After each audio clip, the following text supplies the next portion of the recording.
Alright, yeah, and welcome back to some more Magic Duels. This week, I'm going to be taking a look at a subscriber list submitted to us by JYS, so thank you very much for the list, I appreciate it. If you do want a subscriber deck to be featured on the channel in the future, then be sure to either let me know down in the comment section below, or you can email me the list as well, or you can send me it as a message on Twitter. Whatever is fine with you is fine with me. Anyway, today we're looking at an Eldrazi ramp deck. So it's a green and colourless deck that revolves around ramping into big Eldrazi. Things like our Ulamogs, which is #1 key ramp card in Magic Duels at the moment, and forevermore. We've also got Kozilek the Great Distortion as well. We don't see much play out of him, which is why I'm quite excited to play this particular deck. We've got Oblivion Sowers, which is an Eldrazi and ramp all the same. And Walker of the Waste as well, which gets more powerful the more we've ramped, essentially. Reality Smasher, pretty sweet. Anyway, let's go to the beginning of the deck, shall we? Right at the very beginning, we've got 2 copies of Blossoming Defense. These are here to protect our big Eldrazi once we slam them on the board. Because one of the downsides of ramp decks is it runs very few creatures, so control decks can often just pick apart your deck. If you play 1 creature at a time, they've got a removal spell for it every time. So Blossoming Defense can be really annoying. You've got to get through counters, of course, but we have ways of working through counters as well, all the same. Next, we've got Sylvan Advocate, 2 copies of this. So for 1 and a green, this is our early game pressure to put on the board. It's a 2/3 with Vigilance, and it works very well with the ramp strategies as well, because as long as we've got 6 or more lands, Sylvan Advocate and land creatures you control get +2/+2. So land creatures we can actually make. With Nissa Vital Force, we can make 7/7s with Nissa's ability, so that's something to keep in mind all the same.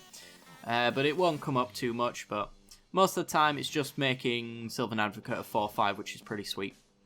Next, we've got 2 copies of Ruin in Their Wake. So for 1 and a green, it's a colourless card. Search your library for a basic land card and reveal it. You may put that card onto the battlefield tapped if you control a land named Waste. Otherwise, put it into your hand and shuffle your library. So as long as we put a Waste down in the first 2 turns, Ruin in Their Wake is a ramp spell. Otherwise, it is a thinning, grab a land kind of spell. So we're running 2 copies just because of that likelihood that it does just put it in your hand, and it's pretty crappy at that point. But if you end up putting one into your hand the next time when you pull a Waste from that first one, you can actually play it, and the next Ruin in the Wake is guaranteed to ramp, so it's pretty nice. Next, we've got our removal as well. Nature's Way is 1 and a green for sorcery speed. Target creature you control gains Vigilance and Trample until the end of the turn. Then, it deals damage equal to its power to target creature you don't control. So, very much a one-sided fighting card, so it's like Prey Upon, except for our opponent's creatures don't get to fight back, so we don't have any damage counters on it when we go into swing with our Vigilance and Trample. Solid removal, considering a lot of our creatures are huge. We then have Nissa, Vastwood Seer. So for 2 and a green, we've got a 2/2. When it ends the battlefield, you get to search your library for a basic forest card, reveal it and put it into your hand, then shuffle your library. And then if you've got 7 or more lands, so works very well into ramp, we get to flip her into Nissa Sage Animist. 3 loyalty, +1, we get to reveal the top card of our library. If it is a land card, we get to ramp. Otherwise, we get to draw a card instead, officially. So, yeah, it's either a card draw spell or it's a ramp spell. Either one of those is good for us, though. The -2 allows her to protect herself as well. We get to put a legendary 4/4 green elemental creature token named Ashaya, the Awoken World, onto the battlefield. Her -7 is a win con in this deck. How often it crops up is unknown. Not very often, but we get to make 6 6/6s, which is an insane amount of power to put on the board in one go. And remember as well, if we've got Sylvan Advocates, they're actually 8/8s, which is pretty hilarious. As long as, of course, we've got the trigger off Sylvan Advocate, which if we're putting 6 land creatures onto the field, we likely do. So that is a thing that can happen. Next, we've got Ronas the Indomitable. 2 and a green for a 5/5 Death Touch Indestructible. He can't attack or block unless you control a creature with power 4 or greater. Well, this is an Eldrazi ramp deck, so the odds of us not having a creature with power 4 or greater are actually quite low. So Ronas can often swing in, and even if his power is not enough to kill a creature. The fact that he's got Death Touch will do it instead, which is pretty good. He also has an ability as well, pay 2 and a green to give another target creature +2/+0 and trample until the end of the turn.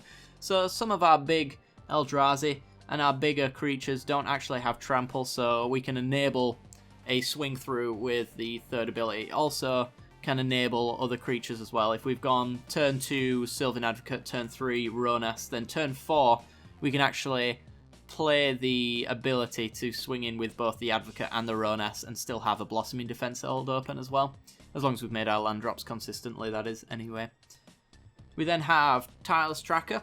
2 and a green for a 3/2. This is our card advantage, but it also plays quite well into our ramp, because whenever we play a land onto the battlefield, we get to make a clue token, and those have the ability to pay 2, sacrifice them, and draw a card. And whenever we sacrifice a clue, we get to put a counter on Tireless Tracker, so this is another big creature yet again, something that we can trample with Ronas, or we could even fight and give Vigilance with Nature's Way. So all of our creatures, for the most part, have a way of either being already powerful big creatures or becoming them. We then have 1 copy of Reclamation Sage. This is to deal with any enchantment or artifacts that we might want to get rid of. Dynavolt Towers, Sphinx's Tutelages, that sort. 2 and a green for a 2/1 that does that when it enters the battlefield. We're only running 1 copy because we do have a copy of Woodland Bellower. Woodland Bellower is a 4 and 2 green, 6 mana total for a 6/5. When it enters the battlefield, you may search your library for a non-legendary green creature card with converted mana cost 3 or less, put it onto the battlefield. So Woodland Bellower can actually go grab the Reclamation Sage out of our deck so that we can use it. So we have effectively 2 copies. And if it dies as well, we also have Pulse of Marasa. Pulse of Marasa is an instant speed card that says 2 and a green, return target creature or land card from a graveyard to its owner's hand, and we gain 6 life. So if they've killed the Reclamation Sage, or we've suicided it into our opponent's stuff to reuse it with Pulse of Marasa, we can absolutely do that and get our Enter the Battlefield triggers again, which is pretty sweet. Another way to annoy our control players as well, if they don't have counters anymore, or if they countered it the first time, we can pulse it back to recast it again, so they'll have to use another counter to get us to stop using our pulse, which is pretty sweet. We then have 2 copies of Nissa's Pilgrimage. So for 2 and a green, sorcery speed, reveal up to search a library for up to 2 basic forest cards, put them onto the battlefield tapped, and 1 into your hand. So we get to make our land drop and ramp as well with Nissa's Pilgrimage, which is pretty good. If we got Spell Mastery, then we get to put 2 land cards into our hand and 1 onto the field, so we get to make sure that we get our land drops consistently at that way. Only targets forests, so with your Ruin in your Wakes, then you might want to be focusing these on wastes as well as the explosive vegetations as well. You might want to do a mix of those, depending on what your board state looks like. We then have 1 copy of Champion of Ronas. Not entirely certain about this card, but it can do some fun things from time to time. It's a really good way to cheat in a Ulamog for turn 5. But I'm pretty sure this is probably going to get cut, because often it gets removed. 3 toughness is in removal territory for a lot of things, and it doesn't really do anything until it gets to attack, and even then there's a chance that you're just suiciding it into an opponent. But if you get an Ulamog on the field, then you can get some decent value from it. So it's 4 mana for a 3/3. When you exert it, you get to put a creature card from your hand onto the battlefield. The reason why I'm not sure this actually does have a place in this deck is because we do have a lot of things that we prefer to cast ourselves. Reality Smasher, if we cheat this in, we don't get to swing with it on the same turn. Walker of the Waste is a good one to cheat in, that's perfectly fine. Green Wardens, perfectly fine. Woodland Bellowers. The Oblivion Sowers have a cast trigger, so you don't want to be using that. Ulamog misses his cast trigger, but just having Ulamog on the field is sometimes good enough. And yet again, Kozilek has a cast trigger as well, so you might want to cast him over that, which is why I'm not entirely sure about the Champion of Ronas. I just don't know if he's going to be cheating enough good creatures into the field without losing their effectiveness, essentially. We then have 2 copies of Thought-Knot Seer, so that we can disrupt our opponent's hand, make sure they've got no board wipes or things like that. So 3 and a colourless for a 4/4, pretty decent body right there. When it enters the battlefield, you get to reveal an opponent's hand, choose a non-land card from it, and exile that card, so it's gone for good. And when it leaves the battlefield, unfortunately, our opponent gets to draw a card, but you've already likely gotten rid of something nasty out of their hand anyway. which allows us to seal the deal with things like, Reality Smasher, who then take a 2-for-1 for removal, so it's pretty good. Explosive Vegetation grabs 2 basic lands, puts them onto the battlefield tapped for 4 mana, pretty good. Ramps us into our next ramp spell, which is Nissa's Renewal. 5 and a green, search your library for up to 3 basic land cards and put them onto the battlefield, so we go from 6 lands to 9 lands. So if we follow this up with a land drop, we've got our Ulamog. So we can, from turn 4, get into an Ulamog like 3 turns later with some pretty decent ramp spells. And even if we fail that, then we've got lots of other stuff to follow it up with. Next we got Verdurous Gearhulk. So for 3 and 2 green, we got a 4/4 with Trample. When he enters the battlefield, you get to distribute 4 +1/+1 counters among any number of target creatures you control. So we can put it all on the Gearhulk if we want to make him an 8/8 Trample for 5. Or if we think their opponent's got targeted removal, we could distribute those counters and make at least some value come out of the Gearhulk. Or we could even stick it on another trample creature, like a Reality Smasher, so that we can swing in for that right away. Lots of opportunities with the Gearhulk. Reality Smasher is 4 and a colourless for a 5/5 trample with haste, and it 2/1s your opponent if they try to remove it, because whenever it becomes the target of a spell an opponent controls, that spell gets countered unless they discard a card. So if they're down to 1 card in hand, Reality Smasher can't be touched. It virtually has hexproof at that point, so something interesting to note there. Walker of the Wastes for 4 and a colourless. It's a 4/4 trample, however it gets +1/+1 for each wastes you have on the battlefield. We are running 10 wastes, so it's potential for a 14/14 best case scenario. 14/14 for 5 mana, and trample is pretty sweet. We then have Nissa Vital Force, so for 3 and 2 green, we've got a 5 loyalty planeswalker. We can +1 to make a land a 5/5 with haste to swing on through, which is pretty sweet. Could be a 7/7 with our Sylvan Advocates as well, something to keep in mind.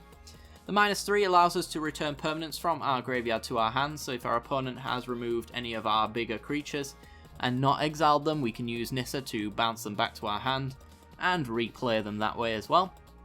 Her -6 is pretty cool as well, works very well with ramp strategies. You get an emblem with whenever a land enters the battlefield under your control, you get to draw a card, so every one of our lands then draws us a card from that point forward, and we can do that the turn after we +1 Nissa, so it's something to keep in mind if we want pure card advantage. Really good against control, that kind of thing. Green Warden of Murasa, love this card. 4 and 2 green for a 5/4. When it enters the battlefield, you may return target card from your graveyard to your hand, so any card that's in our graveyard we can return to our hand. When it dies as well, you may exile it. If you do, return target card from your graveyard to your hand. So it's got 2 triggers potential there. But only one of them triggers when it dies, so if it gets exiled, this secondary ability, not going to happen. Fun little synergy with Green Warden comes with the Pulse of Murasa. So Pulse of Murasa, return target creature or land and you gain 6 life. So if we play Green Warden, we return a Pulse of Murasa. When Green Warden dies, we don't exile it. Instead, we Pulse of Murasa, the Green Warden, pulling it back to our hand, play Green Warden, pull the Pulse of Murasa, and we can gain 6 life every single time Green Warden dies, so it's really good against burn and aggro strategies if we can get to that point of chaining it together anyway. We talked about Woodland Bellower. Movenwald Hydra, 4 and 2 green for an XX creature with reach. Its power and toughness are equal to the number of lands you control, so it gets progressively more powerful as time goes on. When it enters the battlefield, you may search your library for a land card and put it onto the battlefield tapped, and then shuffle your library. Movenwald Hydra, 100% of the time, wants to go and grab a Rogue's Passage. Because Rogue's Passage is a colourless land, we can pay 4 to tap it to say target creature can't be blocked this turn. So Movenwald Hydra is effectively, when it comes down, bare minimum a 7/7 that allows us to pay 5 mana effectively to make it unblockable. So that can close out the game on its own in no time at all. It's really good for flyers as well, which this deck struggles with quite a lot. And if it dies, we can pulse it back, replay it, get another land, that kind of thing. And then at that point, you probably want to start getting forests and wastes. We then have our Oblivion Sower. When you cast Oblivion Sower, you get a 5/8 for 6, and target opponent exiles the top 4 cards of his or her library. Then you put any number of land cards that player owns from exile onto the battlefield under your control. So, Best case scenario, we get 4 lands. Very best case scenario is we've already got an Ulamog out there, and he's already attacked. If he exiles 20 cards off the top of the library, and then we Oblivion Sow our opponent, we get to look at the 24 cards that are in exile and take all of the lands out of them, which is often maybe about 10 or 11 lands. So we can really ramp at that point, and there's just nothing we can't cast in our hand at that point. Especially if we've got maybe a Nissa emblem there as well. We draw 10 cards from that. It's pretty sweet. We've already likely won the game, though, if we're swinging in with Ulamogs, but it's nice to know. Finally, we've got Kozilek, the Great Distortion. 12/12 with Menace for 10 mana, 2 colourless. When you cast Kozilek, the Great Distortion, if you have fewer than 7 cards in your hand, draw cards equal to the difference. So, whatever amount of cards we're on, we draw up to 7 cards and refill our hand, essentially. He also has an ability as well to discard a card with converted mana cost X and counter target spell with converted mana cost X. So if our opponent casts a 3 converted mana cost spell, we have to have a 3 converted mana cost spell in our hand in order to counter it, and we discard that. Might synergize with the Pulsar Marasser at that point, or even the Green Warden. And our curve is pretty good. We can counter most things that our opponent will play. So as long as we've got it in hand, we're all good. So that's essentially the deck. Onto the mana base. Pretty simple. We talked about Rogue's Passage. We got 11 forests and 10 wastes, because we do need double green. Well, we need green more in the early game anyway, so that's why we skewered a little bit more in that direction. But for the most part, we'll be ramping all of these out. We need lots of forests as well. You might think that we should cut down on wastes, but wastes synergize with the Walker of the Wastes, and we need them for turn 5, turn 4 as well with Thought Not Seer. So it's really important we have that balance here.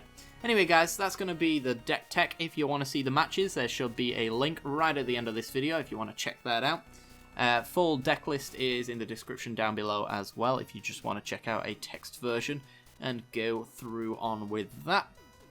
And if you want to subscribe, like, and all that jazz as well, it supports the channel a great deal and lets me know you're still enjoying the content. Alright guys, I do hope you've enjoyed, and I'll see you next time. Bye bye.